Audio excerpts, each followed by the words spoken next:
좋아요. 잘 오셨습니다. 전 로버트 브레이커입니다. 이번 주 설교 제목을 로마서의 대로라고 붙였습니다. 로마서의 대로. 여러분 그게 뭔지 아시나요? 모르시나요? 오늘 제가 할 것은 이것을 여러분께 설명드리는 것입니다. 이 용어는 현대 기독교계에서 많이 쓰이고 있는데요. 근데 이게 뭔가요? 그 용어가 어디서 왔을까요? 그리고 왜 그렇게 많은 사람들이 이 용어를 지금도 쓰고 있을까요? 초기 사도들도 로마서의 대로 방식을 썼을까요? 자, 그게 오늘 우리가 나눌 주제입니다. 그러면 데살로니가 전서 2장부터를 봅시다. 데살로니가 전서 2장 4절 그리고 13절입니다. 데살로니가 전서 2장 4절에서 바울이 말합니다. 오히려 하나님의 승인을 받아 복음을 위탁받은 대로 전하노니 하나님께서 바울에게 복음을 전하도록 주신 것은 그에 따르면 위탁받은 것이라 합니다. 따라서 그는 하나님께서 그에게 주신 복음을 전파했습니다. 복음을 위탁받은 대로 전하노니 이는 사람들을 기쁘게 하려 함이 아니며 우리의 마음을 시험하시는 하나님만을 기쁘시게 하려 함이니라.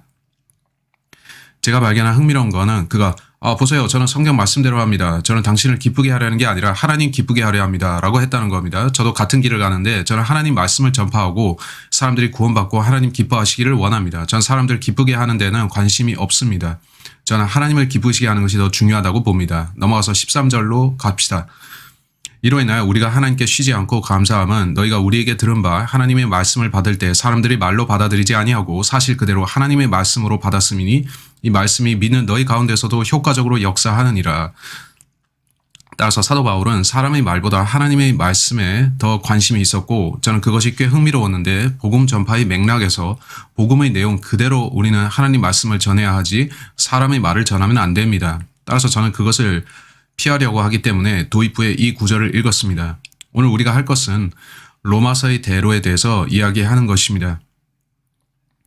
로마서의 대로는 한 기법이며 또한 설명 방식인데 오늘날 많은 교회들이 이 방법으로 그들 나름의 생각하는 복음을 제시하고 있습니다. 제가 그것을 보면 참 의아한데 그들이 사용하는 로마서의 대로 방식 중에 다수가 다소 피상적임을 발견하게 됩니다. 따라서 우리가 이걸 현대적인 로마서의 대로라고 부를 것입니다. 현대식 로마서의 대로 방식이라는 거죠. 어쩌면 여러분은 이것을 교회에서 들었을 것인데 이것은 구령의 한 방식입니다. 나가서 죄인들을 예수님께 이겨오는 그 일 말하는 겁니다. 많은 교회들에서 복음을 축소하는데 그들은 복음의 설명 방식을 축소해서 몇 구절로 압축합니다. 그리고 나서 그들은 저를 따라 기도하세요 라고 하죠. 따라서 로마서의 대로 방식은 보통 4구절이 쓰이는데 그게 전부입니다. 그들은 자, 우리가 4구절을 갖고 사람들 앞에 가서 이거 따라 읽으세요 라고 하면 그들이 구원받을 것입니다 라고 하는데 그걸로 충분한가요?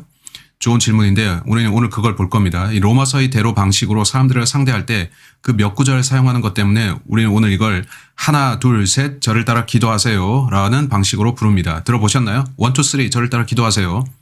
이게 성경적일까요? 이게 옳은 것이며 사도들이 혼들을 예수님께 이겨올 때 썼던 그 방식일까요? 그들도 죄인들에게 가서 자, 3구절 저를 따라 읽으시고 끝으로 이 기도문 보세요. 저를 따라 이 기도문 읽으면 구원받습니다. 그랬을까요? 저는 그런 걸 성경에 못 찾았습니다. 저는 그게 어디서 온 건지 이 로마서의 대로 방식이 어디서 왔는지 알아내려고 했는데 그리고 전 찾아냈습니다. 제가 로마서의 대로로 들어가서 그들이 사용하는 구절들을 살펴보기 전에 먼저 말씀드릴 것은 1960년대 빌 브라이트라는 사람이 발간한 전도지가 있습니다. 그는 빌리 그레함과 밀접한 관계였습니다. 그는 짧은 복음 전도지를 썼는데 그것을 사영리라고 이름 붙였습니다. 그의 짤막한 복음 전도지에는 4개의 항목이 있었습니다. 여러분이 설교자라면 자신이 전하는 설교가 3, 4개의 포인트로 보통 이루어지는 것을 아시죠? 보통 강단에서 그렇게 설교를 하는데 그게 설교 기법입니다.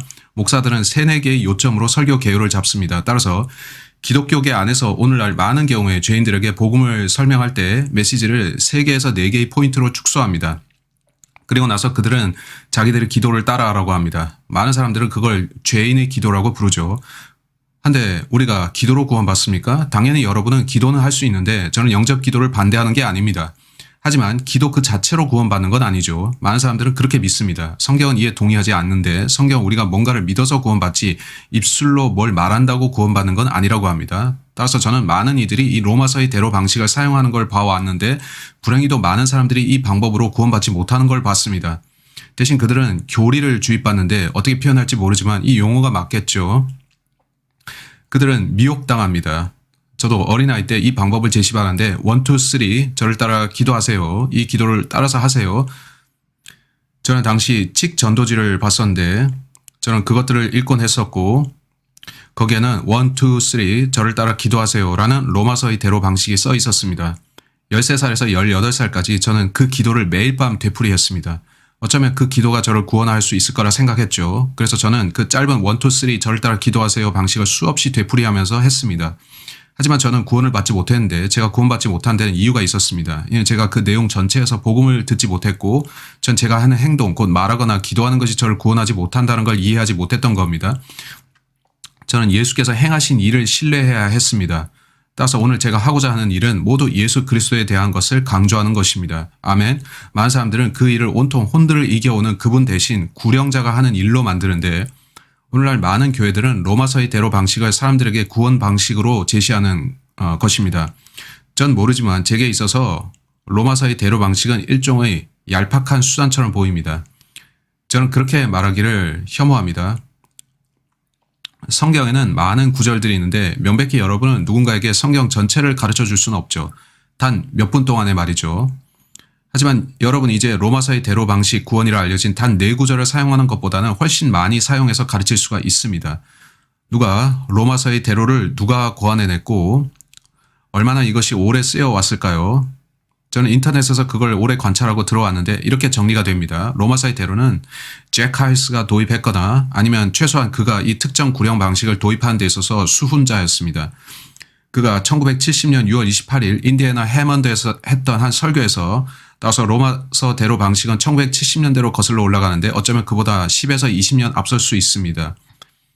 하이스 목사의 그 발언에 근거하면 그렇습니다. 여러분이 잭 하이스가 누군지 모르신다면 잭 하이스는 인디애나의 저명한 침례교 설교자였는데 그는 자신이 세계에서 가장 큰 침례교회를 했다고 자랑하며 주장하기도 했습니다. 그는 앤더슨이라는 이름의 남자와 제휴하여 하이스 앤더슨 대학을 설립했는데 저는 앤더슨 씨를 만나봤는데 그는 사업가였고 제가 본 바로는 그들이 비즈니스 방식을 도입해서 즉 가가호호 세일즈맨이 방문해서 실례입니다만 오늘 제가 당신께 이 진공청소기 소개해 드릴게요 같은 마인드의 일을 시작했던 거죠. 그 방식을 기독교와 결합해서 제가 봤을 때는 로마서의 대로 곧 1, 2, 3 저를 따라 기도하세요 같은 유도 방식이 적용되기 시작한 겁니다. 그 사실은 저를 괴롭게 합니다. 물론 그들이 제시하는 구절들은 맞습니다만은 제가 종종 말하듯이 그 느낌상 여러분은 더 상세히 들어가서 또 그래야 하는데 복음 제시를 단 몇 구절로 압축하는 대신 상세하게 말해줘야 합니다. 오케이? 이 사람이 뭐라고 말하는지 인용하겠습니다. 잭 하이스는 그의 설교 중에 아직도 차지할 많은 땅이 남아있도다. 여호수아서 13장 1절의 그 제목의 1970년 6월 28일 설교 중에서 이렇게 말합니다. 한데 수요일 밤에 오지 않았던 여러분 이거 모르실 겁니다. 20여 년 전에 텍사스 동부의 한 작은 교회에서 저는 로마서의 대로라 이름한 간략한 구원 제시 방법에 대한 작은 계획을 세웠었습니다. 그 말이 사실이라면 잭 하이스라는 이 사람이 로마서의 대로를 고안한 당사자입니다. 계속 보면 로마서 3장 10절, 로마서 3장 23절, 로마서 5장 22절, 로마서 5장 8절을 사용해서 사람들에게 구원받는 법을 알려주는 것인데 등등등 이렇게 말했습니다. 그는 그 4구절을 언급했는데 그 외에도 몇 구절이 더 있다는 것처럼 들립니다. 하이스 씨가 말합니다. 저는 로마서의 대로를 생각해냈고 로마서의 대로를 기반으로 구령해봅시다 라는 소책자 썼습니다. 따라서 이 로마서의 대로라는 복음 전도를 고안해낸 사람은 잭 하이스인 것이 확실합니다. 하이스와 독립침례교 운동의 성격에 대해 깊이 다룰 시간은 없지만 여러분이 그걸 알 필요가 있습니다. 제가 아주 빨리 알려드릴 테니 한번 따라와 주세요. 약간의 세부사항을 알려드릴 테니 개념을 한번 잡아보십시오. 침례교회는 전 세계적으로 분포해 있었고 미국의 남북전쟁 이전에 그들은 언제나 침례교도로 불렸지만 그들은 저는 스코틀랜드 침례교도입니다. 저는 스코틀랜드 출신입니다. 저는 영국 침례교도입니다. 웨일스 침례교도입니다. 미국 침례교도입니다. 같은 식으로 통했죠. 그러다가 남북전쟁이 발발하고 북부와 남부가 분리되자 침례교회가 쪼개졌습니다. 따라서 여러분은 북부 침례교회라 자처하는 이들이 생긴 걸 보고 남침례교회라 자처하는 이들도 봅니다. 북부교회는 더 잘게 쪼개졌는데 보수 침례교회, 아메리칸 베프티스트 등으로 갈라졌습니다. 오늘날에는 북부 침례교회란 이름은 없습니다. 그들은 그 이름을 버리고 보수 침례교회, 아메리칸 베프티스트 등으로 불리기 시작했고 선교 침례교회도 북부에 속한 것인지 전 기억은 안 납니다만 남부에는 남침례교회가 있었죠. 오늘날에도 그들은 남침례교도로 남아 있습니다. 그러다 1930년대에 제이 프랭크 노리스라는 한 유명한 남침례교 설교자가 나옵니다. 제이 프랭크 노리스는 나는 남침례교도들의 방식을 싫어한다 라면서 이는 그들이 텍사스의 베일러 대학이라는 유명한 학교를 갖고 있었는데 베일러 대학은 소위 기독교 학교라면서 진화론을 설교하고 가르쳤습니다. 그래서 제이 프랭크 노리스는 그게 한계를 넘었다고 선언하고 우리는 창조론을 고수하면서 문자적 7일, 6일 창조와 7일째 하나님 안식하신 그걸 믿는다라고 했습니다. 그래서 이 제이 프랭크 노리스라는 사람은 오늘날 우리가 독립침례교 운동이라 부르는 그걸 시작했습니다. 그 독립침례교도들은 이렇게 말했죠. 우리는 다른 모든 이단들과 다릅니다. 사실 침례교는 가장 오래된 교파인데 캐롤, CARROLL 이라는 남자가 쓴 그 제목이 뭐더라? 피 흘린 발자취라는 책이 있습니다. 여러분이 시간이 있다면 캐롤이 쓴 그 책을 읽어보세요. J.M. 캐롤일 겁니다. 제 기억에 J.M. 캐롤이 맞을 겁니다. H.B. 캐롤인가? 저는 언제나 그 두 남자를 헷갈리는데 어쨌든 피의 발자취라는 책을 보여줍니다. 그게 교회사의 앞부분으로 거슬러 올라가면 언제나 다른 복음을 가르친 카톨릭이 있었고 바울과 그리스도의 가르침 또 보혈을 믿는 신자들도 있었습니다. 그들은 처음에 아나바프티스트라고 불렸는데 카톨릭 교회가 그런 이름을 붙였습니다. 이는 그들이 유아 세례가 없다고 하면서 믿지 않았기 때문인데 여러분이 역사를 찾아보면 walden스, 알비겐스 그 외에 많은 이름들 이를테면 폴리시안, 롤라드 같은 식으로 불렸죠. 따라서 하나님께서는 언제나 참된 믿음의 증인들을 갖고 계셨고 그들 중 다수가 침례교인들이었습니다. 오늘날 우리는 제이 프랭크 노리스 일의 독립침례교도들을 보는데 기회가 되면 그 사람에 대해 더 설명하겠습니다. 그는 흥미로운 사람입니다. 잭 하이스는 자신이 독립침례교회에 속했다고 말했는데 제이 프랭크 노리스 이후에 많은 남침례교회들이 남침례교회에서 이탈해서 독립침례교회가 됐죠. 이는 그들이 항상 말하기를 남침례교회는 여러 면에서 배교를 향해 가고 있다고 했기 때문입니다. 그 인물들 중에서 존 R. 라이스라는 사람이 있었는데 여러분은 그 밖에 여러 사람들을 알지도 모르죠. 하이먼, 애플먼도 유명한 설교자인데 글렌 션크, 피터 러크만 같은 사람들도 있었습니다. 독립침례교회 운동은 1930년대에서 40년대 사이에 시작되었고 많은 신자들이 남침례교회에서 빠져나와서 우리는 독립침례교회 하겠습니다 라고 선언했습니다.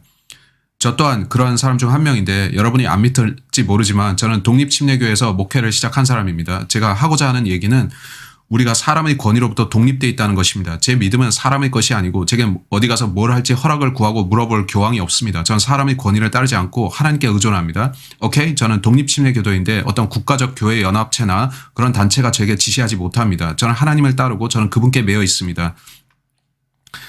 자, 그래서 이 존 R. 라이스라는 분은 잭 하이스를 알고 있었는데 제가 발견한 흥미로운 사실은 저는 사역하면서 이런 옛날 목사들 중 다수와 얘기를 해봤는데 그들 중 다수가 이미 돌아가셨고 그들은 자기들의 당대 곧 60년대와 50년대, 70년대의 독립침례교 운동을 이끌던 분들이죠. 그런 분들과 만나면 저는 많은 질문들을 했는데 저는 그 사람들에 대해 알고 싶은 게 많아서 많이 물어봤죠. 이는 로마서의 대로가 등장한 배경이 여기에 있기 때문에 그렇죠. 한 분이 제게 말하기를 이 존 R. 라이스라는 사람은 유명한 독립침례교회 설교자인데 한 사람이 말하기를 그의 유언 곧 마지막 남긴 말이 이렇다고 합니다. 내가 잭 하이스 안에 괴물을 만들었다. 그가 무슨 말을 한 걸까요? 그게 무슨 뜻이고 왜 그는 잭 하이스를 괴물이라고 했을까요? 전 모르지만 제가 아는 것은 그 당시에 로마서의 대로라는 복음 전도 방식이 시작되었다라는 겁니다. 그와 함께 여러분은 1, 2, 3 저와 함께 기도해요 같은 방식이 시작되는 걸 봅니다. 이것을 극단적 구령운동이라 부르기도 한데 전도자들이 돌아다니면서 단지 몇 구절만 사용하고 있다는 겁니다. 전 하이스를 공격하거나 그의 방식을 공격하는 게 아니고 단지 여러분께 실상을 알려드리는 겁니다. 전 여러분께 보여드릴 건데 사람들에게 성경 구절을 소개하는 건 좋은 거지만 제가 사역 중에 본 것은 어떤 사람들은 잘못하고 있다는 겁니다. 그들은 전체 복음을 사용하지 않고 자 여기에 우리가 쓰는 용어가 있습니다. 여러분이 들어봤는지를 모르겠는데 TMI라는 게 있습니다. 여러분 TMI라는 거 들어보셨나요? 사람들이 자꾸만 제게 TMI를 하는데 제가 알 필요 없는 것들을 자꾸 알려줍니다. 그러면 저는 그만하세요 라는데 그 TMI라는 게 뭔가요? Too much information. 여러분 제게 다소 지나치게 많은 정보를 주는데 저는 그걸 원치 않습니다. 너무 지나치니까요. 따라서 TMI는 Too much information입니다. 로마서의 대로 방식에 대해 제가 보자면 그건 TLI입니다. 저는 그것이 너무 적은 정보라고 봅니다. Too little information. 여러분은 로마서에 많은 좋은 구절들이 있는 걸 알 텐데 왜 그들은 이 네 구절만을 가지고 쓸까요? 다른 구절들은 내버려 두는데 그것들은 경우에 따라서 더 좋은 구절들입니다. 더 분명하고 정확하게 구원받는 법을 알려주기 때문이죠. 그래서 저는 솔직히 말해서 로마서의 대로 방식이 너무 적은 정보라고 생각합니다. 저는 복음을 단 몇 구절에 압축하는 것을 원하지는 않습니다. 그러면서 그 구절들만 사용하는 방식 말하는 겁니다. 사실 저는 많은 오하이오의 교회들에서 그들이 구령 컨벤션 혹은 구령 컨퍼런스를 연다는 걸 듣는데 그들은 사람들에게 말하죠. 당신이 주께 죄인을 이겨오기를 원하면 이렇게 하세요. 이 방식을 써야 되고 우리가 말하는 식으로 해야 됩니다. 이 구절들을 1, 2, 3 말한 후에 저를 따라 기도하세요. 이렇게 하세요. 저는 그런 거 모릅니다. 저는 우리가 성경을 암송해야 된다고 생각하는데 우리가 어떤 죄인과 대화할 때 주께서 우리 마음을 움직이셔서 그 죄인에게 적절한 말씀을 꺼내 쓰시게 해야 된다는 거죠. 성경에는 우리가 누군가를 주께 인도하기 위해 쓸 수 있는 많은 구절들이 있는데 우리가 단지 정해진 구절들만 써야 되는 건 없습니다. 70년 전이나 맞나요? 70년 전에 한 남자가 우리 이걸 써야 됩니다라고 한 그 구절들만 쓸 필요가 없죠. 제가 주님께 혼들을 이겨올 때 저는 유연하게 대처합니다. 제가 사람들에게 말하면서 그들의 출신, 그들이 믿는 것, 그들의 이해에 맞춰서 주께 요청하는데 주님 저 사람에게 맞는 구절을 알려주세요라고 하죠. 때로는 고린도 서신이 될 수 있고 때로는 빌립보서, 에베소서, 골로새서 또는 로마서일 수도 있습니다. 하지만 저는 짜여진 각본을 따르지는 않는데 그들이 만든 당신이 구원받으려면 내가 말한 이 방식을 따라야 됩니다. 이런 거 안 쓰죠. 저 자신은 로마서를 통해서 구원받았습니다. 오케이?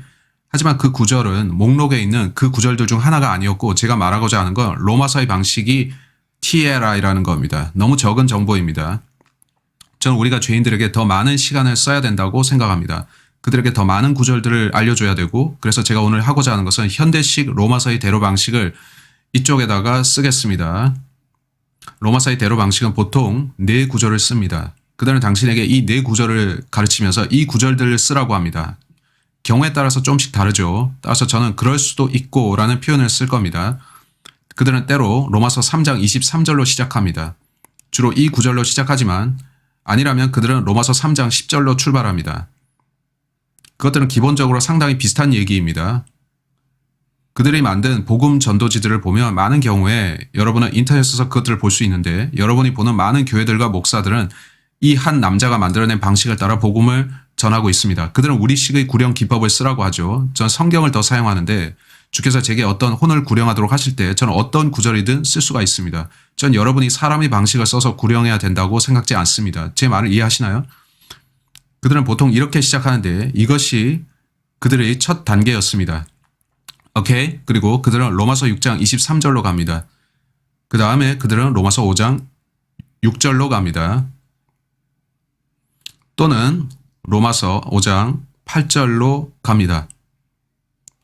그 둘 모두 좋은 구절들입니다. 그 둘 모두 같은 것들을 말합니다. 그래서 이 두 구절 중 하나를 선택해서 쓸 수 있죠. 혹은 로마서 5장 8절을 씁니다. 오케이? 그리고 그들은 거의 항상 이걸 강조합니다. 그들은 항상 이것을 쓰는데 이것이 그들의 핵심 본문입니다. 그들은 언제나 이 구절로 종결을 짓는데 이렇게 화살표를 제가 그렸습니다. 잘려서 화면에 안 나올지도 모르겠습니다만 이 구절이 그들이 항상 쓰는 것인데 그들은 로마서 10장 13절로 가서 그 구절에서 끝내려고 합니다. 이런 식으로 그들은 고린도전서 15장 1절에서 4절 사이의 복음을 대체하는 것입니다. 그들은 거기로는 가지 않고 이 구절로 와서 이게 복음이라고 합니다. 네. 근데 복음은 고린도전서 15장 1절로 4절에 명시되어 있지만 로마서의 대로 방식을 쓰는 이들 중 다수가 결코 로마서 15장 고린도전서 15장 1, 4절로 가지 않습니다. 전 그걸 이해 못하겠습니다. 이 구절들을 아주 빨리 살펴보겠는데 그 사람들이 제시하는 구절들을 보면서 그들의 방식을 알려드리겠습니다. 여러분에게 스스로 물어보십시오. 이 정도의 정보로 구원받을 수 있을까요? 제가 발견한 것은 많은 사람들이 이 방식을 따라하지만 결국 그들은 그리스도의 피보다 자신의 기도를 더 믿는다는 겁니다. 로마서의 길을 따른 많은 사람들이 아주 신속하게 기도를 따라한 후에 그 인도자들은 오케이, 당신 이제 구원받았습니다. 잘 가세요. 하고 떠나는데 남겨진 그 사람은 그 기도가 나를 구원했겠지라고 생각하는 거죠. 그 사람이 자신이 구원받은지 아닌지 의문을 품거나 자기가 구원받은 걸 알지 못할 때 그는 그 사람이 뭐라고 했지? 영접 기도하면 된다고 했지? 오케이, 기도 다시 해보자. 그리고서 그들은 이 기도의 사이클을 계속 반복하는데 하나님 제발 저를 구원해 주세요. 하나님 저 구원해 주세요. 하나님 제발. 그들은 생각합니다. 자기들이 간구하고 애원하고 간청하니까 그게 자신을 구원할 거라고 믿습니다. 따라서 로마서의 길 방식은 종종 사람들을 속여서 예수님을 믿고 구원받기보다 기도를 믿게 만듭니다. 달리 말해서 그들은 예수께서 그들을 위해 하신 일보다 자기 말을 신뢰하는 것입니다. 다시 말하지만 저는 로마서의 대로 방식을 공격하는 것이 아니라 그것이 과연 충분한지를 묻는 겁니다. 우리는 복음 전파의 방식을 단 4구절로 압축해서 그렇게 해도 되냐는 거죠. 아니면 더 많은 구절들, 더 좋은 구절들을 써서 사람들을 주께 인도할 수가 있는 것인가요? 저는 가능하다고 생각하는데 그 구절들을 보겠습니다. 하지만 먼저 이 구절들을 빨리 보겠는데 로마서 3장 23절 이는 모든 사람이 죄를 지었으므로 하나님이 영광에 이르지 못하다가 자 대단한 선언이고 이거 진리죠. 세상 모든 사람 죄인입니다. 10절 기록된 바와 같으니 의인은 없나니 없도다 한 사람도 없도다. 이 구절들은 여러분이 죄인임을 입증하기 위해 쓰입니다. 그들은 이 구절들을 꼭 사용하는데 이것은 혼을 그리스도께 인도하기 위해 사람이 만든 전도 방식입니다. 이건 사람이 하나님 말씀을 이용해서 구성한 방식이라는 겁니다. 저는 그들이 성경 구절을 사용한 것은 고맙습니다. 하지만 제가 보니 너무 쏠려 있군요. 훨씬 많은 본문이 있는데 더 분명히 복음을 설명할 수 있는 구절들이 있다는 겁니다. 제가 뭘 말하려 하는지 아시겠나요? 이제 로마서 6장 23절로 갑시다. 많은 사람들이 이런 구령 방식이 맞다는 고정관념을 주입받고 있는데 그들은 불신자에게 가서 헤이 당신 자신이 죄인임을 아나요? 당신께 몇 구절 보여드리겠습니다. 그리고 그들은 이 두 구절 중 하나를 보여주는데 당신 죄인입니다. 맞죠? 당신 죄인인가요? 그러면 예, 저 죄인이요 라고 대답하죠. 그러면 그들은 제가 더 보여드리겠습니다. 로마서 6장 23절 이는 죄의 삭은 사망이요 하나님의 선물은 예수 그리스도 우리 주로 말미암은 영원한 생명이기 때문이라 그들은 따라서 당신 죽을 것입니다. 즉 그들은 당신에게 자 여기다 써야겠군요. 당신은 결국 죽게 될 겁니다. 라고 말하죠. 그들은 죽음에 대해서 이야기하는 겁니다. 그들 모두는 당신은 어느 날 죽게 될 텐데 그거 알고 있죠? 당신이 죽게 될 걸 아시나요? 당신이 죽음을 맞이할 걸 알고 있습니까? 죄의 삭은 사망인데 아십니까? 그렇게 그들은 죽음을 지옥과 연결시키려고 애씁니다. 당신 자신이 죽을 때 어디로 갈지 압니까? 하늘로 갈 겁니까? 지옥으로 갈 겁니까? 자, 이거 좋습니다. 제 말은 사람들이 자기가 죄인인 거 알아야 되고 또한 사람들은 사후생애가 있음도 알아야 된다는 겁니다. 자신이 두 곳 중 하나로 간다는 것도 알아야죠. 그리고 나서 그들은 로마서 5장 6절 같이 보자고 합니다. 우리가 아직 연약하였을 때 그리스도께서 때가 되어 경건치 아니한 자들을 위해 죽으셨느니라. 전 여기에 아멘합니다. 맞습니다. 예수께서 우리 죄인들을 위해 죽으셨죠. 그리고 8절 그들이 8절을 쓸 때도 있고 6절을 쓸 때도 있는데 이 두 구절은 아주 유사하죠. 이 두 구절 모두에 예수께서 죄들로 인해 죽으셨음이 나타납니다. 예수께서 죄들로 인해 죽으셨다. 자, 이건 그가 하신 엄청난 일이죠. 참으로 예수께서는 죄들로 인해 죽으셨습니다. 8절은 말씀하길 우리가 아직 죄인이었을 때 그리스도께서 우리를 위해 죽으심으로써 하나님께서 우리를 향한 그의 사랑을 나타내셨느니라. 그들은 그 구절을 보여주면서 예수께서 죽으신 걸 이해합니까? 예수께서 세상 죄들로 죽으신 것을 알았습니까? 이해했나요? 그 사람이 네, 저 이해했습니다 라고 하면 오케이 로마서 10장 13절로 갑시다. 로마서 10장 13절 저를 따라서 로마서 10장 13절로 갑시다. 그리고 그들은 그 절로 가서 그 구절을 아주 빨리 읽습니다. 누군지 주의 이름을 부른 자는 구원을 받으리라. 좋아요. 당신이 주를 부른다면 이제 당신이 주여 제발 저를 구원하소서 구원받고 싶습니다. 주님 제발 구원해 주세요 라고 하면 오케이 구원받습니다 라는 겁니다. 그렇게 하면 그들은 그 사람이 기도를 통해 구원받았다고 선언합니다. 그들은 그 사람에게 예수께서 그를 구원해 주시도록 요청하라고 말합니다. 제가 성경 전체를 봐도 하나님께서 우리를 구원해 주시도록 요청하라고 하는 구절은 없습니다. 저는 그 구절을 찾지 못했는데 성경에는 그런 거 없습니다. 그들은 요청, call이라는 단어를 쓰는데 그 call이 요청, ask의 뜻이라고 말합니다. 그 두 단어는 서로 다른 것인데 다른 단어입니다. 여러분이 실제 로마서 10장 문맥을 읽어보면 call은 마음으로부터 calling하는 것임을 압니다. 로마서 10장 문맥을 다 볼 시간은 없겠지만 본문은 믿음으로 의롭게 된 자가 마음으로부터 말한다고 하죠. 또 다른 데서는 믿음의 말씀이 내 마음에 있다 합니다. 8절이죠. 즉 성경에 따르면 구원은 마음의 일입니다. 여러분의 마음에서 뭔가가 일어나는데 여러분은 마음으로부터 믿음으로 하나님을 부르는 것입니다. 마음이라는 거죠. 그런데 그들 중에 다수는 죄인들이 주께 마음을 드리거나 보여야 되는 것을 이해하도록 돕지 않습니다. 오히려 그들은 입술에 더 치중하는데 그들은 죄인이 입술로 하나님 저를 구원하소서라고 말하도록 시키죠. 그들은 구원을 여러분이 입술로 고백하는 그 무언가로 만들고 있는 것입니다. 그들은 당신이 하나님 저를 구원하소서라고 말하면 그가 당신을 구원하신다고 말합니다. 이것이 그들의 1, 2, 3 저를 따라 기도합시다 방식입니다. 저는 크리스찬을 자처하는 많은 사람들이 이 방식을 받아들여서 혼들을 그리스도께 이겨오려는 걸 봅니다. 1, 2, 3 이제 저를 따라 기도해요. 1, 2, 3 저를 따라 하세요. 이건 마치 아주 얄팍하고 전 사람들이 가가호호 방문하며 이 방법을 쓰는 것을 압니다. 저는 무척 당혹스러운데 그들이 이런 방법을 쓰면서 사람들이 구원받았다고 생각하는 게 당황스럽습니다. 제가 예를 들어 드리겠는데 이를테면 어떤 한 목사가 어떤 집을 녹화하고 들어갔더니 한 사내가 앉아서 맥주를 들이키고 있습니다. 맥주 마시는 그 남자가 당신 원하는 게 뭡니까? 목사는 성경 몇 구절 보여드릴게요. 로마서 3장 23절 또 보여드립니다. 로마서 6장 또 보여드립니다. 로마서 5장 8절 이제 저를 따라 기도하고 구원받을 건가요? 그 남자 맥주잔을 두고 원하는 대로 하시오. 그게 뭐든 빨리 끝내고 나가시오. 목사는 주여 전 죄인입니다. 저 구원해 주세요라고 기도하는데 그는 손에 맥주잔 든 채로 주여 전 죄인입니다. 구원해 주세요라고 따라하죠. 그리고 나서 그는 자 됐으니 가시오. 목사는 남은 맥주 마시고 있는 남자 떠나면서 당신 구원받아서 잘 됐습니다. 안녕 하고 갑니다. 그 목사는 떠나면서 그 남자 구원받았을까 하고 머리를 극적이죠. 그 목사가 한 일은 세일즈맨이 물건 파는 것과 다르지 않았습니다. 1, 2, 3 기도 따라하기. 그 사람 구원받았을까요? 그가 자기 입술로만 기도를 따라 했다면 어떻게 되는 겁니까? 그가 마음으로 그리스도를 믿지 않았으면 어떻게 되죠? 구원받을까요? 많은 구령자들이 이런 식으로 하고 떠나면서 뿌듯해합니다. 내가 그를 예수님께 인도했다. 내가 구령에 성공했다. 이러면서요. 근데 그 사내를 한번 보세요.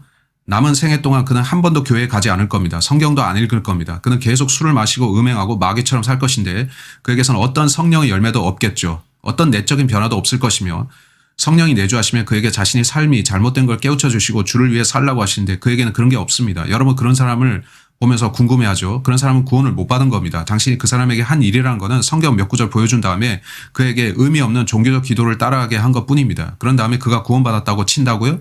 제가 이 방식을 보니 이건 사람이 만든 방식입니다. 여러분 왜 존 알 라이스가 죽을 때 내가 하이스를 괴물로 만들었다라고 말했는지 이해하시죠?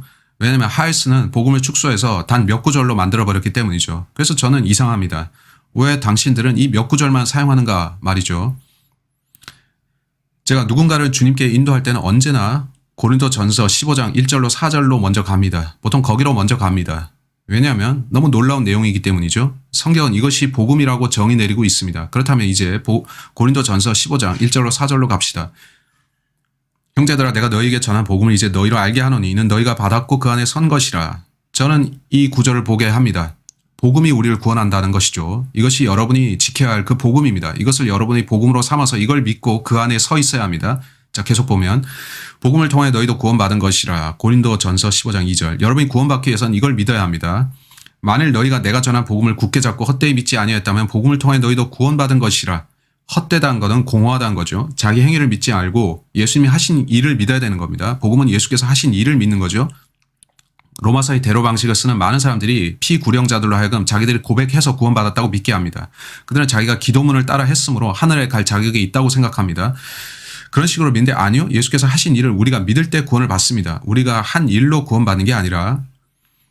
근데도 많은 사람들은 이 짧은 1, 2, 3 저를 따라 기도하세요. 이 방식을 따릅니다. 그들은 내가 이걸 했으니 구원받았다. 그걸 보면서 저는 구원은 예수께서 당신을 위해 하신 일을 믿는 거예요. 당신이 한 일이 아니라고 라고 말합니다. 저는 그분이 하신 일을 믿었는데 그 둘 사이는 차이가 있죠. 여러분 로마서의 대로 방식이 뭔지 아셨죠? 그들은 대단한 구절들을 쓰지만 TLI 너무 적은 정보를 씁니다. Too little information. 여러분이 복음을 전하는 방식이 상대를 그리스도께로 인도하는 것이 아니라 당신의 기도를 따라하게 만드는 것이라면 그들을 그리스도께 인도하는 게 아니라는 겁니다. 당신은 그들에게 기도를 따라하게 시킬 뿐인 겁니다. 아시겠습니까? 저는 아는데요. 3절은 말씀합니다. 내가 받은 것을 먼저 너희에게 전달하였나니 이는 성경대로 그리스도께서 우리 죄들로 인하여 어떻게 죽으시고 장사되셨다가 성경대로 셋째 날에 다시 살아나셔서 따라서 복음은 예수 그리스도의 죽음 장사된 부활입니다.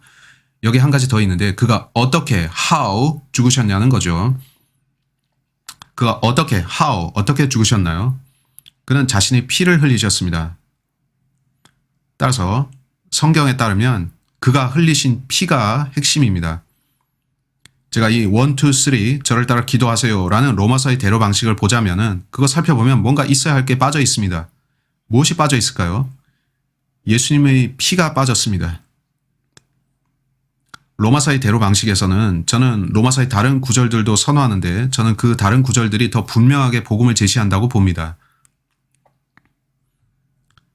따라서 제가 선호하는 것은 로마서의 다른 구절들을 사용하는 것입니다. 저는 로마서의 그 구절들을 사용해서 죄인들을 주께 이겨옵니다. 여기 어디에 제가 목록을 뒀는데 제 성경에 끼워뒀는지 다른 데 있는지 모르지만 제가 살면서 개인 구령으로 주님께 인도한 100여 명의 이름이 적혀있는 명단입니다. 저는 자랑하려는 게 아니고 예수님을 자랑하려는 것인데 하나님께 감사하게도 저는 그렇게 했습니다. 열린 문을 두신 예수님께 감사드립니다. 저는 그들에게 고린도전서 15장을 보여준 다음에 에베소서 2장 8, 9절로 데려갔죠. 너희가 믿음으로 말미암아 은혜로 구원을 받았으니 너희에게서 난 것이 아니요 행위에서 난 것이 아니니 아무도 자랑하지 못한다. 또 그들에게 사도행전 16장 30, 31절을 보여주는데 저는 이 구절들을 잘 씁니다. 여러분이 꼭 로마서 사람들을 구령하려 할 필요는 없습니다. 성경에는 많은 구절들이 있는데 그것들로 구령을 잘 할 수 있죠. 여러분이 로마서의 특정 구절들만 써야 될 이유가 없는 것입니다. 오케이. 그 사실을 이해하셨기 바랍니다. 이건 제가 복음을 증거할 때 즐겨 사용하는 구절들인데 그렇다고 이 구절들을 복음 전할 때 쓰는 게 이쪽 구절들을 전할 때 쓰는 게 잘못됐다는 얘기는 아닙니다. 이 구절들만 인용하고 1, 2, 3 저를 따라 기도하세요. 이런 방식 쓰지 말라는 거죠. 그건 거의 이단적입니다. 이단이 어떻게 하죠? 당신은 이렇게 행위를 해야 된다. 우리는 이 방식대로만 해야 된다. 그러면 자유는 어디로 갔습니까? 성경은 주의 영이 계신 곳에 자유가 있다고 하는데 우리는 자유롭게 복음을 전할 수 있습니다. 성경의 어떤 구절이라도 우리가 원하는 만큼 인용할 수 있습니다. 우리가 사람이 만든 방식으로만 해야 될 이유가 없습니다. 오케이? 특히 복음을 몇 구절로 줄여서 상대에게 이거 따라하라고 시키는 방식은 좀 아닙니다. 전 사람들이 구원받고자 하면 그들 스스로 기도해야 된다 생각합니다. 자기 의사로 하나님께 저는 죄인입니다. 저 구원받고자 당신께 왔습니다. 저는 당신이 저를 구원하려고 하신 일을 믿습니다. 그렇게 기도하면 그 기도가 그들을 구원하는 건 아니고 그들이 마음을 다해서 저는 진심으로 주님을 믿겠습니다라고 고백한다는 겁니다. 한데 제가 만난 어떤 구원받은 사람들은 그러한 기도를 전혀 한 적이 없었죠. 제가 구원받았을 때도 저는 기도 안 했습니다. 제가 처음 복음을 알게 된 때는 18살인데 그 전까지 교회 다녔습니다만 복음을 못 들었습니다. 저는 이런 이야기는 많이 들었습니다만 복음을 못 들었습니다. 아버지가 제게 복음을 알려주셨는데 저는 그걸 믿었습니다. 제 머릿속에서 전구가 확 켜진 것 같았고 저 그거였어 라고 했죠. 아버지가 제게 너 언제 구원받았니? 라고 물으시자 전 지금이요. 저 지금 믿었어요. 저 지금 믿었고 영접했어요. 예수님이 저를 위해 하신 일을 지금 저는 믿었어요. 그가 저를 위해 피 흘리셨어요. 라고 했고 따라서 복음은 피로 얼룩진 복음이며 그 전체가 예수님의 피입니다. 오늘날 많은 사람들이 쓰는 방식은 유감스럽게도 피를 빠뜨리고 있습니다. 1, 2, 3 따라하세요. 로마서의 대로가 유감스러운 점은 예수님의 피가 거기에 없다는 겁니다. 왜 그렇게 하는 것일까요? 로마서는 위대한 책이고 그 안에 훌륭한 구절들이 많습니다. 따라서 여러분이 로마서를 구령에 사용하고자 한다면 때로 여러분이 그것만 쓸 수 있는 상황도 있을 수 있는데 성경을 출판하는 세계의 어떤 출판사들에서는 신약만 따로 출간하기도 합니다. 많은 사람들이 신약만 있는 성경을 갖고 나가서 신약 본문만으로 죄인들을 구령하곤 합니다. 뭐 그게 잘못된 건 아닙니다. 하지만 제가 보니 점점 많은 교회들이 요한복음과 로마서를 합쳐서 그것만 찍어내고 있습니다. 여러분은 그 두 책 중 하나를 써야 할 상황이 있을 수 있는데 여러분 손에 들린 게 요한복음과 로마서뿐이라면 여러분이 누군가 죽게 이겨오려고 할 때 물론 로마서에는 쓸 수 있는 좋은 구절들이 많고 그걸로 말씀의 씨를 심을 수도 있고 로마서도 마찬가지고 많은 죄인들이 로마서로 구원받는 것은 사실입니다. 전 지금 잠시 살펴볼 로마서 3장 25절로 구원받았습니다. 마틴 루터, 저 유명한 마틴 루터도 로마서 읽다가 구원받았죠. 제 기억에는 5장 1절입니다. 수많은 사람들이 로마서의 구절들로 구원을 받고 있습니다. 한데 흥미로운 점은 그들이 이 서너 개, 5개, 제가 총 몇 개를 쓴 거죠? 이러한 구절들이 아닌 다른 로마서 구절들로도 구원받는다는 겁니다. 따라서 그들은 왜 단지 정해진 몇 구절 가지고 혼들을 이겨오려고 합니까?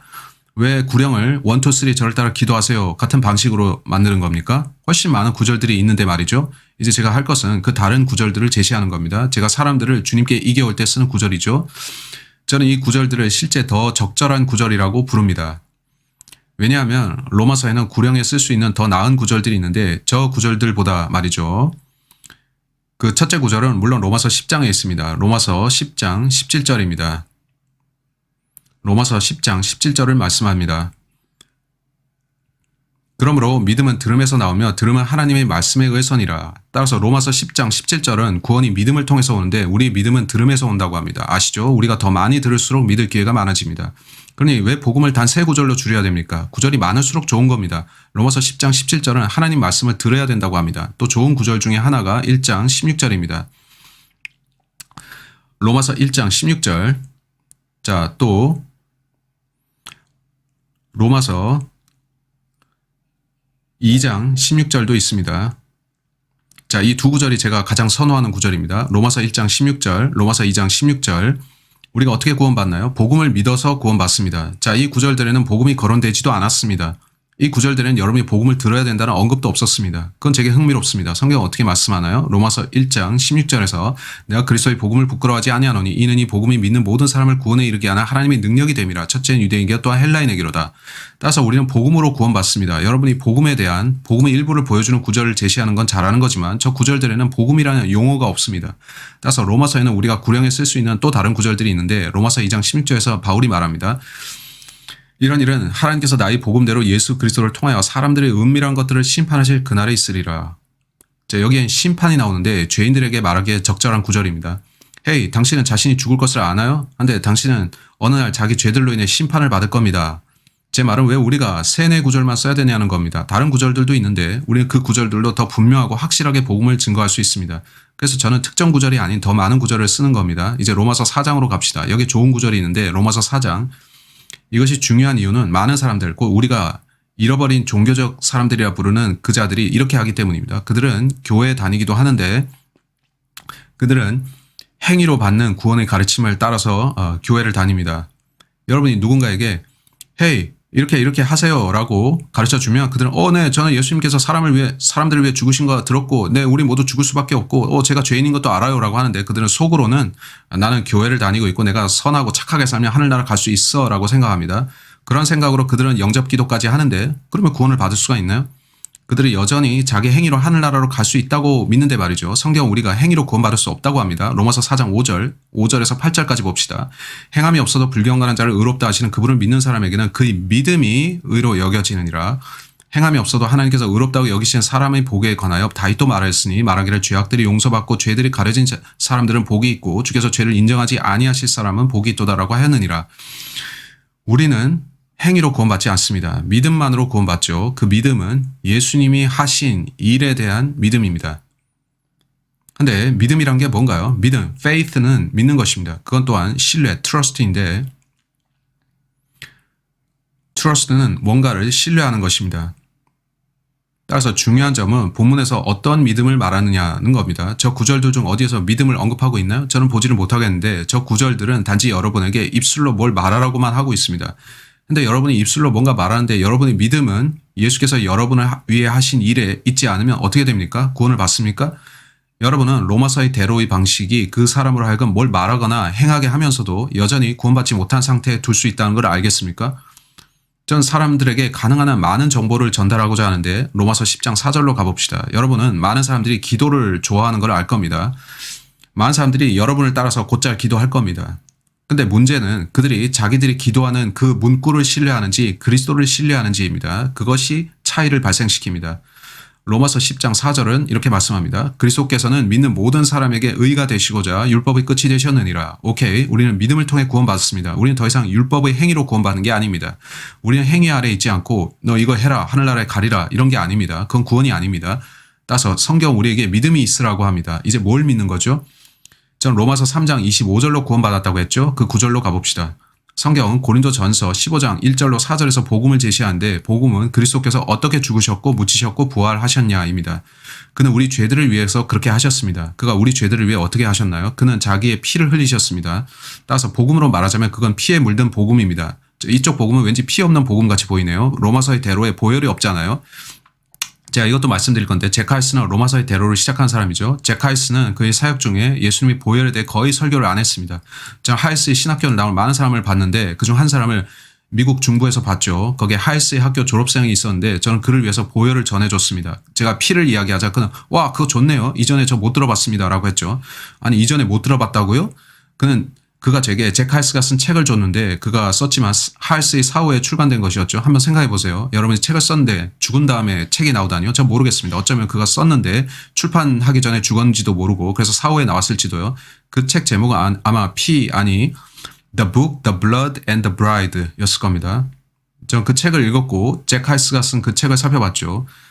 성경, 피, 그리고 신부라는 책이죠. 그 내용 흡사 그가 자신은 그 세 주제들에 대해 충분히 설교를 못했다고 자백하는 듯 했습니다. 그는 자기 사역 중에 성경에 대해 즉 킹제임스 성경과 왜 킹제임스를 읽어야 하는지에 대한 그 가르침 그리고 예수님의 피에 대해서 강하게 설교를 못했다는 겁니다. 이는 그가 그것들을 거의 안 가르쳤기 때문이죠. 그는 또한 신부인 교회에 대해서도 안 가르쳤습니다. 제가 그 책을 보니 그것이 그가 말년에 했던 고백이라는 것이었습니다. 읍스, 내가 내 사역 중에 중요한 거 빠뜨렸고 이 간단한 복음 전도 방식 때문에 라고 한 거죠.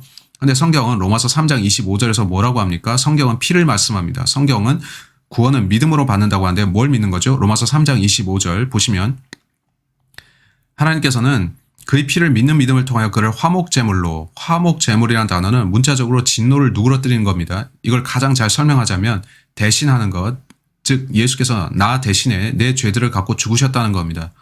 네, 저 구절들도 좋죠. 그리스도께서 불경건한 자들을 위해 죽으셨다는 거예요. 그는 제 죄들을 갖고 죽으셨는데 저를 대신하셨습니다.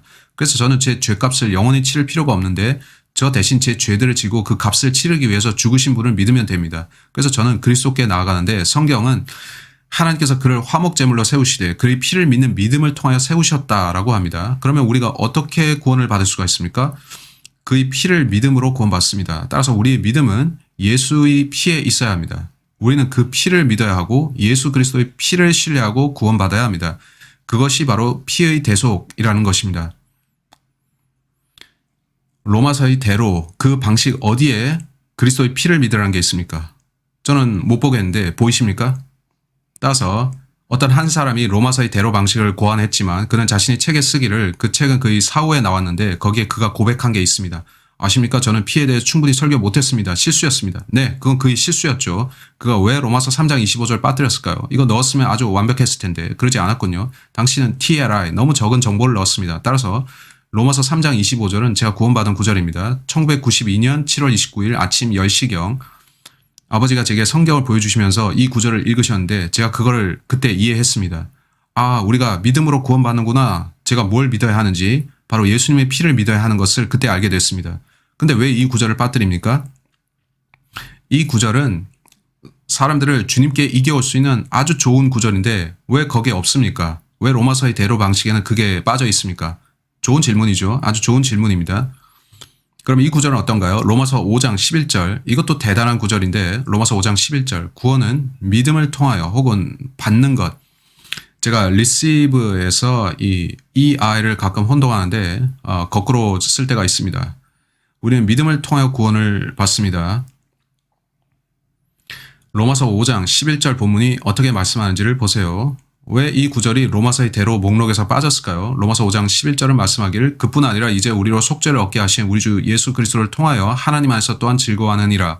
자, 우리가 뭘 얻었냐고요? 속죄를 얻었습니다.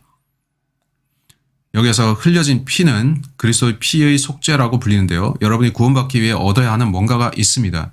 여러분은 속죄를 얻어야 합니다. 우리가 어떻게 대속을 얻을 수 있나요? 어떻게 용서를 받느냐는 거죠. 성경 우리가 예수의 피로 속죄를 얻는다 합니다. 우리가 구원받을 때 피로 씻겨지는 겁니다. 우리가 어떻게 그 피로 씻겨질까요? 믿음을 통해 대속을 받을 때 가능합니다. 따라서 로마서 3장 25절은 구원이 피를 믿음으로 된다고 알려줍니다. 따라서 로마서의 대로 방식은 이것을 포함시켜야 합니다. 피를 믿는 믿음과 속죄를 얻는 것, 우리가 그 피를 믿음으로 구원받는 것이고 구원받으면 기뻐합니다. 그런데 왜 이 구절이 빠져 있나요? 저는 모르겠지만 여기에 다른 로마서 구절인 10장 9절로 10절이 있습니다. 로마서 10장 9절로 10절이 있습니다. 어떤 이들은 로마서의 대로 방식에서 이 구절들을 사용하는데 그들은 포함시킵니다. 하지만 그들 중 다수는 그렇게 안 합니다. 그들 중 다수는 1, 2, 3 저를 따라 기도하세요. 이렇게만 합니다. 그래서 우리는 이것을 1, 2, 3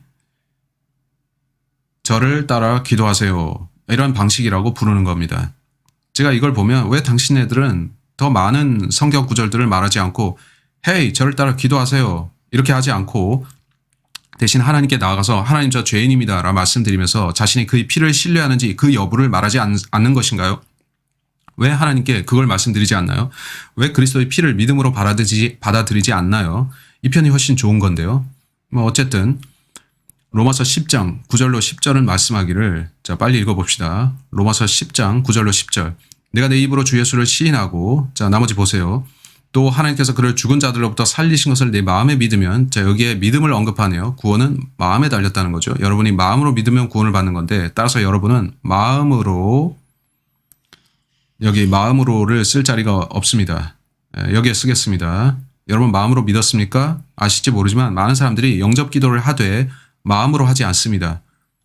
사실 그 기도는 다른 사람이 한 말이고 그걸 그냥 따라하는 거죠. 그렇다면 회개는 어디 갔습니까? 마음의 변화는 어디 갔고요? 회개에 수반되는 슬픔은 어디 갔습니까? 왜 그들은 남의 말을 그냥 따라하는 겁니까? 그게 그들의 진심인가요? 아니면 다른 사람이 시키는 대로 말하는 건가요? 저는 회의적입니다. 또 하나님께서 그를 죽은 자들로부터 살리신 것을 내 마음에 믿으면 구원을 받으리라. 자, 이제 10절 보세요. 이는 사람이 마음으로 믿어 의에 이르고, 따라서 믿음이 중요한데 피를 믿는 것입니다. 그 믿음은 마음에서 나오고요. 그들은 왜 1, 2, 3 저를 따라 이 방식의 이 구절을 언급 안 합니까? 왜 누락시켰을까요? 계속 보면 입으로 고백하여 구원에 이르기 때문이라. 고백은 무슨 일이 일어나는지를 말하는 거죠. 여러분이 참으로 그 피를 믿었다면 시인할 겁니다. 네, 저는 피를 믿었습니다. 고백 그 자체가 여러분을 구원한 게 아니라 여러분이 구원받은 후에 네, 저는 그 피를 믿고 구원받았습니다라고 시인하는 겁니다. 근데 많은 사람들이 이걸 비틀어서 바꿉니다. 그 뜻이 아니라 당신이 입술로 기도하면 구원받을 수 있다고 그들은 주장하는데, 여러분이 입으로 기도를 하고 마음에서 우러나온 자기 말로 하지 않으면, 즉 다른 사람 기도를 따라 했고 게다가 피를 믿지 않았다면 구원을 받겠습니까? 아니요. 그럴 경우에 당신은 거짓 회심자가 될 겁니다. 거짓 구원받은 사람이 될 것입니다. 저는 아주 많은 가짜 회심자들을 봐왔습니다. 이 방식을 따라간 자들 말이죠. 그러나 저희 27년에서 28년의 사역 중에는 이 방식을 사용해서 사람들에게 복음을 알려줬고 피로 물든 복음을 전파했으며 그 결과 많은 참된 회심자들을 봤습니다. 제 회심자들 중에 다수는 구원받은 후에 주를 섬기고 예수를 위해서 뭔가 하고 있습니다. 저는 그들이 하늘나라를 향해 가는 것을 보고 있고, 저는 그들이 기뻐하는 것을 봅니다. 그들은 즐거워하고 그들이 다시 진창에 빠지고 죄로 돌아가는 건 보지 못했습니다. 반면 1, 2, 3 저를 따라 기도 방식대로 하는 많은 사람들의 경우 그들 중 일부는 심지어 무신론자가 되죠. 저는 크리스찬이었는데 지금 아닙니다 라고 말하는 사람들이죠. 그럼 저는 묻습니다. 당신 어떻게 크리스찬이 되었다는 거죠? 네, 하루는 어떤 사람이 집에 찾아와서 성경 몇 구절 보여주면서 자기 따라 기도하라고 하더군요. 그렇게 크리스찬 됐습니다. 전 성경이 그렇게 말씀하십니까? 라고 하면 그럼 그렇다고 합니다. 저는 크리스찬이었습니다. 그가 시키는 대로 했다니까요. 네, 그는 자기 식으로 설명했던 거지 성경대로 안 했던 겁니다. 그는 당신에게 몇몇 좋은 성경 구절들을 제시했고 거기에는 복음의 일부 요소가 들어있었죠. 하지만 그는 복음 전체를 제시하지 않았고 당신에게 정확히 설명을 안 했습니다. 구원은 당신이 뭐라고 말하거나 기도하는 데 달린 것이 아니라 하나님께서 흘리신 그 피를 믿는 믿음에 달려있다는 것이죠. 그게 차이점입니다. 따라서 저는 복음을 정확히 알려주는 크리스찬이 되고자 하는 겁니다. 사람들에게 제가 하는 영접 기도를 따라 하도록 유도하는 그런 사람이 아닙니다. 제가 당신을 이겨오는 게 아니라 하나님께서 믿음으로 이겨오시는 겁니다.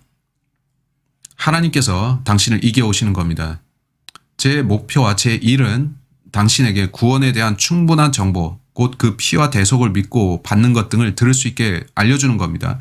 로마서에는 전도자가 쓸 수 있는 아주 많은 위대한 구절들이 있죠. 그들은 단지 그 구절들을 가리키면서 보혈을 믿으세요 라고 하면 됩니다.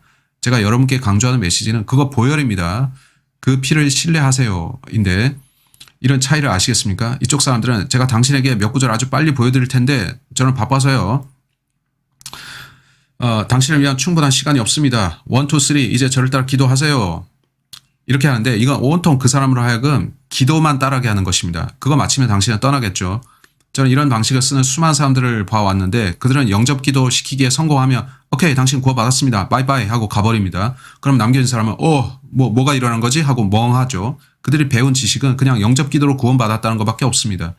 많은 경우에 그 사람은 기도만 신뢰하는 채로 남겨집니다. 그리스도는 신뢰하지 않고요. 제가 누군가를 주께 인도하려 할 때는 이렇게 할 것인데 그들에게 설명하고자 합니다. 헤이, 누군가 당신을 사랑해서 죽었습니다. 그가 당신의 죄값을 치렀고 당신을 걱정합니다. 그는 당신이 그분이 하신 일을 온전히 믿기를 원하십니다. 당신의 행위가 아니라요. 그는 당신이 그가 흘리신 피를 믿기를 원하십니다. 저는 이것이 올바른 구령 방식이라고 믿습니다. 로마서 5장 1절. 그러므로 우리가 믿음으로 의롭게 되었으니 우리는 믿음으로 의롭게 되는데 justified가 뭔가요? 전체를 다시 읽겠습니다. 우리 주 예수 그리스도를 통하여 하나님과 화평을 갖느니라. 따라서 의롭게 된다. justified라는 단어 말이죠. 전 사람들에게 justified 이렇게 단어를 나눠서 읽어줍니다. 이렇게 하는 것은 재밌는데 영어에서 justified는 죄들을 완전히 용서받은 것을 뜻하기 때문이죠.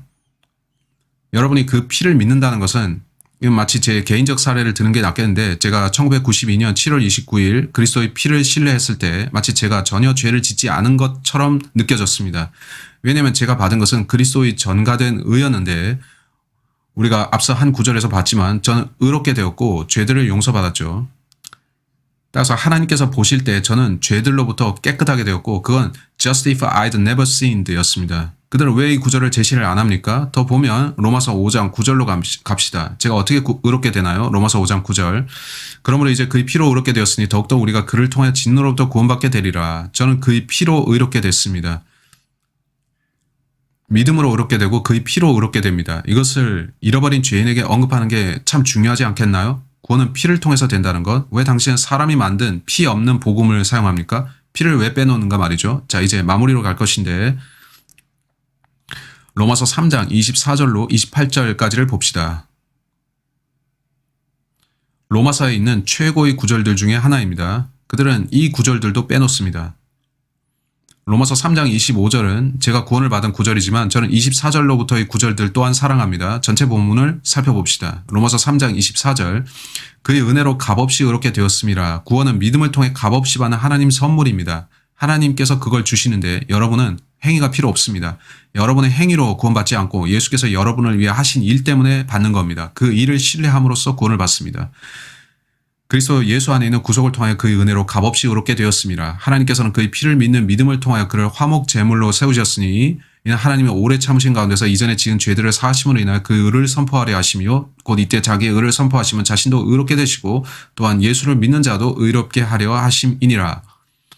구원은 예수를 믿음을 통해서인 것을 이제 아셨죠. 제가 뭔가를 행해서 이걸 말하거나 저걸 따라 말해서 구원받는 게 아닙니다. 제가 예수를 믿었느냐에 달려있는 겁니다. 유감이지만 그들은 이 1, 2, 3 저를 따라 기도하세요 라는 방식을 너무 빨리 해서 그걸 따라한 사람은 내가 구원을 받은 거지 그가 말한 대로 기도를 따라 했으니까 라고 생각하기가 쉬운데 그렇다면 그 사람은 뭘 믿은 거죠? 그 전도자의 말만 믿은 겁니다. 아니요. 저는 하나님의 말씀을 믿고 구원받았습니다. 전 제가 구원받은 것을 아는데 어떤 남자가 제게 영접 기도하라고 시키고 그거 따라해서 아는 것이 아니라 제가 그리스도의 피를 신뢰해서 구원받은 걸 압니다. 곧 이때 자기의 의를 선포하시면 자신도 의롭게 되시고 26절입니다. 또한 예수를 믿는 자도 의롭다 하려 하심이니라. 27절 그러므로 자랑할 데가 어디 있느냐 있을 수 없느니라. 무슨 법으로냐 행위의 법으로냐 아니라 오직 믿음의 법에 의해서니라. 그러므로 우리는 사람이 율법의 행위들이 없이 믿음으로 의롭게 된다고 단정하노라. 우리가 하는 행위나 우리가 하는 말이 우리를 구원하는 게 아닙니다. 여러분이 그리스도의 완성된 사역을 믿는지 그의 십자가에서 흘린 피 그가 당신을 위해 하신 일을 믿는지 그것이 구원입니다. 안타깝게도 로마서의 대로 방식을 따르는 많은 사람들은 그들이 행한 일이나 말한 것 또는 어떤 사람이 그들에게 말한 것을 예수님이 그들을 위해 하신 일보다 더 신뢰하고 있습니다. 저는 이게 정말 끔찍한 일이라고 생각하는데 소름 끼칩니다. 이걸 안고 나서 저는 정말 슬픕니다. 그들에게는 영적 분별력이 전혀 없는 것처럼 보입니다. 여러분이 혼들을 이겨오려 하는 그 일이 어떤 성격의 일인지를 여러분 자신이 알고 있습니까? 그건 그들을 예수님께 이겨오고자 하는 그런 일입니다. 여러분은 그들에게 그리스도의 피를 알려주고 그게 구원의 유일한 길임을 제시해야 하는 거죠. 왜냐하면 성경은 그 피를 믿어야 구원받는다고 했으니까요. 따라서 로마서의 대로 방식을 보면 저는 성경을 인용해서 사람들에게 구원받는 법을 알려주려 애쓰는 사람들은 고맙게 생각합니다만 동시에 유감스럽습니다. 그들이 복음의 내용을 너무 줄여버려서 그 진지성을 희석시킨 다음에 헤이 몇 구절로 줄여버린 다음에 이거 읽어준 다음 영접 기도하며 구원받는다고 알려주십시오 라고 한다는 거죠.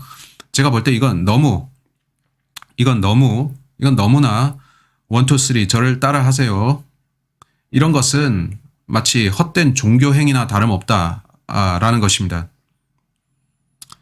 왜 당신들은 복음을 충분히 전하려고 하지 않습니까?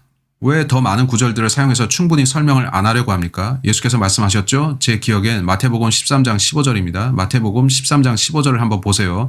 예수께서 회심 혹은 구원에 대해서 말씀하시는데 죄인이 듣고 마음으로 이해해야 하며 그리고 회심한다는 것인데 먼저 마음으로 이해해야 하는 겁니다. 오케이? 죄인이 이 몇 구절을 빨리 본다고 해서 쉽게 언더스탠드하고 영접 기도하겠나요? 이해한 것인가요? 전도자가 더 많은 강력한 구절들을 제시하고 더 분명히 설명한다면 그 사람이 이해하고 구원받을 수 있지 않을까요? 저는 그럴 수 있으리라고 생각합니다. 자, 이것은 저의 경험인데 여러분이 제 말을 듣지 않더라도 전 상관없습니다. 여러분께 달린 것인데 자기 생각대로 하십시오. 하지만 이건 제 경험인데 거의 28년의 사역 중에 이렇게 했습니다. 전 요새 유행하는 사람들의 방식을 따르지 않았습니다. 이건 약 70년 전에 한 남자가 만든 방식인데 그가 죽은 후에 나온 그의 책에서 그는 읍스 내가 피에 대해서 충분히 안 가르쳤습니다. 죄송합니다. 라고 했죠. 사람의 방식과 사람의 길을 따르는 대신에 저는 어떻게 했는지 아십니까? 저는 할 수 있는 한 많은 성경 구절을 제시했습니다. 구원에 대한 구절들, 믿음의 중요성에 대한 구절들, 저는 로마서 외에도 다른 많은 구절들을 인용하지만 제게 요한복음 로마서 외에 다른 선택지가 없는 상황이라면 그 사람에게 로마서의 이 구절들을 제시하면서 전 최선을 다해서 헤이 보혈입니다. 보혈을 믿으세요. 보혈을 믿으세요. 하나님께서는 믿음을 요구하시는데 믿음이 없이는 그분을 기쁘시게 할 수 없다라고 합니다. 그는 당신의 믿음을 보십니다. 로마서 3장 25절대로 그의 피를 믿으시기 바랍니다. 라고 얘기할 겁니다. 자, 이제 어떻습니까? 당신 구원 받았습니까? 당신은 예수 그리스도가 흘린 피만이 당신을 하늘에 보내줄 것이라 믿습니까? 당신이 구령자라면 이쪽 방식을 쓰고 있습니까? 어쩌면 그렇겠죠. 어쩌면 당신은 브레이커 형제, 저는 이런 방식을 쓰는 교회 다닙니다. 우리는 담임 목사님에게서 구령할 때 이렇게 하라고 교육받습니다. 라 할 텐데 오케이, 당신 목사에게 이 영상을 보라고 하십시오. 그 목사에게 말해주세요. 우리가 사람이 만든 이 자그마한 1, 2, 3 방식을 벗어나서 다른 구절들도 하면 안 될까요? 우리가 로마서로 사람들을 구령하고자 한다면 더 나은 로마서 구절들도 있는데요. 피가 없는 구절들보다 피에 대해 알려주는 구절 말이죠. 당신의 담임 목사가 성령 충만한 하나님의 사람이고 그가 성경의 하나님과 예수의 피를 신뢰하는 사람이라면 그는 예, 좋습니다. 이제 우리는 피에 대해 말합시다 라고 할 것이고 그가 사람을 따르는 종교인이라면 아니요, 우리는 항상 이렇게 했으니까 우리 방식을 계속 쓸 겁니다 라고 하겠죠. 주의하세요. 제가 만난 이 방식대로 믿은 사람들 중에는 구원을 못 받은 사람이 많았습니다. 그들은 자기들의 입으로 헛된 종교적 기도를 했는데 어떤 사람이 그들에게 와서 시키는 대로 기도한 겁니다. 그들은 실제 피를 믿고 구원받지 않았습니다. 저는 그게 심히 유감스러운데 제가 오늘 분명히 할 것은 제가 지금 누구를 공격하거나 폄하하는 게 아니라는 겁니다. 저는 그저 진실을 이야기합니다. 역사적으로 이 방식은 이 한 사람에게서 나왔고 사람들이 쓰는 이 전도법은 70년 전에 나왔습니다. 이 방식에는 피가 빠져 있고 여러분이 로마서의 대로를 사용하고 싶다면 로마서에서 보다 많은 구절들을 인용하도록 하십시오. 그러면 더 분명하게 헤이, 복음은 온통 피에 대한 것이고 당신은 복음을 믿어야 하는데 그것은 피를 말합니다. 그 피를 믿어야 당신은 구원받는데 피의 대속을 믿으세요. 그 피를 믿어야 합니다. 이러한 식으로 당신은 더 분명히 가르칠 수 있습니다. 혼들은 위태롭습니다. 영원은 실제하고요. 그리스도의 피의 대속을 신뢰하지 않은 사람들이 죽으면 그들은 지옥에 갑니다. 따라서 우리는 선명하고 평이하게 복음을 전해야 합니다. 단 몇 구절로 물타기 한 다음에 기도를 따라 하세요. 그런 버전 말고요. 그런 전도법 말고요. 자, alright, God bless you.